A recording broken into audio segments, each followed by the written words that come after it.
நம்முடைய விருப்பத்தை ஆண்டவரிடத்தில் தெரிவிக்கிறது தப்பே கிடையாது. ஆண்டவராய் இயேசு கிறிஸ்துவும் என்ன ஜெபம் பண்ணாரு? இந்த பாடு என்னை விட்டு அகலட்டும், ஆனாலும் என்னுடைய விருப்பங்கள் உன்னுடைய விருப்பத்தின்படி ஆகும். அந்த நினைவு நமக்கு இருக்குதா? அந்த நினைவு நமக்கு இருக்குதா? கல்யாண வயது வந்தவுடன் வாலிபரும் வாலிப பெண்ணும் மணமகன் மணமகள் வேண்டும் என்று ஜெபம் பண்ணுவார்கள்.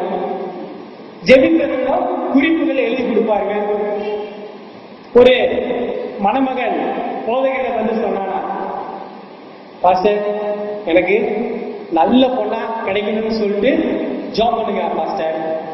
நல்ல பொண்ணுனா எப்படிப்பா? அந்த மாணிக்க வாசன் தெருகிற 3வது வீட்டுல ஒன்று இருக்குவாங்க, அது மாதிரி பாஸ்டர். அப்ப இங்க ஒண்ணு நியமிச்சு வச்சாச்சு, அது மாதிரி வேணும், இல்லாட்டா அதுதான் வேணும். மறைமுக அர்த்தம் இல்லை, அதுதான் வேணும். ஜாப் பண்ணுங்க. ஆண்டுடைய விருப்பங்களா இல்ல,